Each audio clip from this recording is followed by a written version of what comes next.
Hi, Nick. Um, I'm very interested in the topic that we're discussing.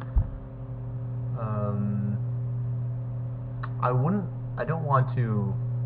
I don't want to jump into a whole lot of facets of this discussion because, uh, with many different topics, and perhaps especially this one, like I find it a danger to put out too much of uh, my opinion or bringing this discussion in too many directions. I mean, just independently before you have a chance to respond, just because I fear us, like, I don't know, misrepresenting the other person's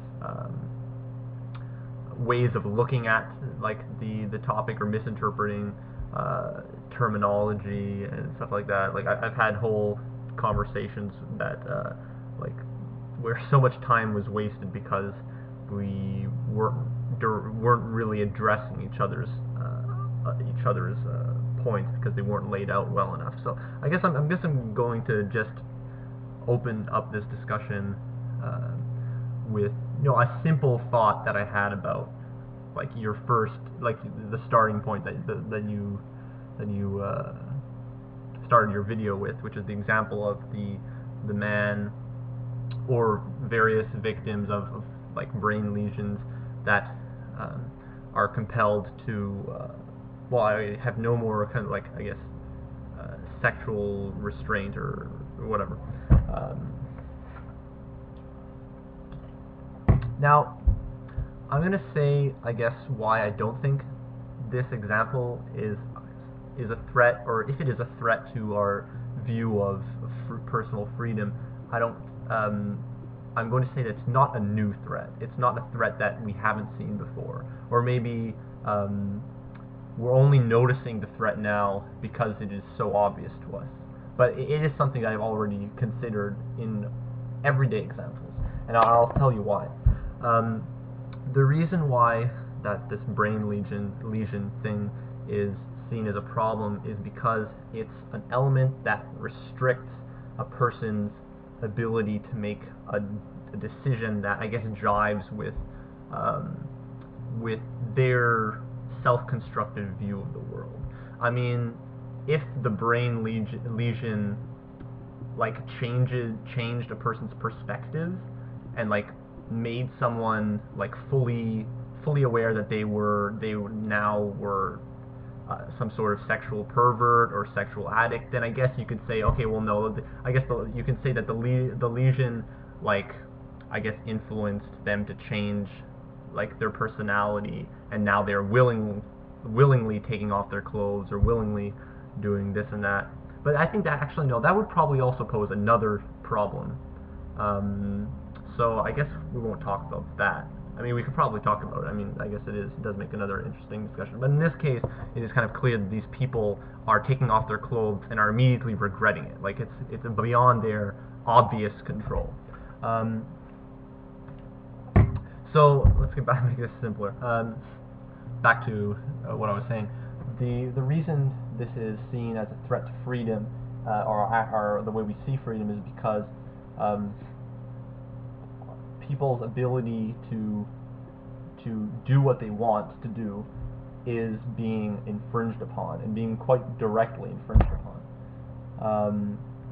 Now, the reason the reason that this shouldn't be too much of a surprise to our concept of freedom is that like everything around us, I think, like is a kind of restriction upon like our ideals. I mean, like, things that restrict our ability to do what we want are nothing new.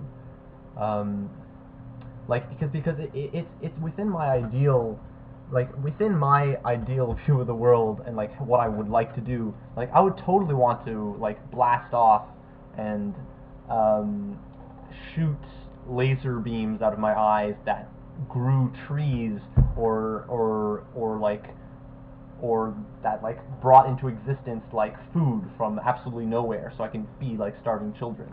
I can't do that because it's not, like, you say it's impossible, there are physical restraints that are keeping me from being able to do what I want. And it's the same for, I guess, most people. I'd say almost anyone that I could think of would tell me that there are things that they could not possibly physically do that they would do if they could. And I guess if I ponder about this more, or if we discuss about this more, we can find a distinct difference between the person with the brain lesions, and this kind of everyday not being able to do what you want to circumstance. But right now, like, down to basics, I don't see a difference. I don't see a difference because just as I find physical limitations between me and my goals, the people with brain lesions also find themselves with physical limitations between them and completing their goals. People won't readily say that someone that's handicapped and like kept isolated, like kept down in a wheelchair, with like someone who has paralyzed legs or something, or an amputee. People aren't ready to say that they have less free will than someone who isn't in a wheelchair. And yet the person in a wheelchair, whether or not they're comfortable or they've come to terms with being in a wheelchair, I don't think they would see. I'm pretty sure they would want to walk, like, if they could. So maybe it's because this is closer to home, and it's closer to home in terms of like the brain. Like, it is a problem in the brain, but still, I don't see. I guess we have to talk about this more, but I don't see there being a difference between having a physical limitation, like such as gravity, or like, just the fact that I don't have psychic powers, and being in a wheelchair, and the person that has a brain lesion. I mean, we all have different physical circumstances that keep us from doing various things that we want to do. I mean, sometimes if you have more money, you're more able to do what you want, and sometimes when you don't have a brain lesion, you're more able to do what you want. That's how I'm looking at it right now.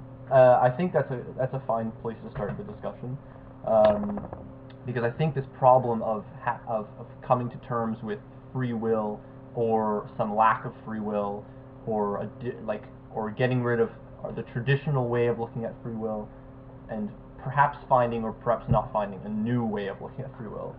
I think it lies in a difficulty of perspective, of looking at freedom, or looking at ourselves. I think it's a difficulty of looking at, of considering different frames of reference, because there is a discrepancy here between how we're looking at some kind of physical limitation that's within our brain, and a physical limitation within our body, for example, of the person in a wheelchair, or some physical limitation external to the body. So I think we should be really looking at that, the kind of a problem of framing this discussion of free will. So that's all I have to say right now. I think we can go from there. And I'm looking forward to more discussion, and more people joining in and giving their insight, and we'll continue the discussion. I have more things to say, but I think it's better to bounce simple ideas off of each other after having explained them well. So that's it for now.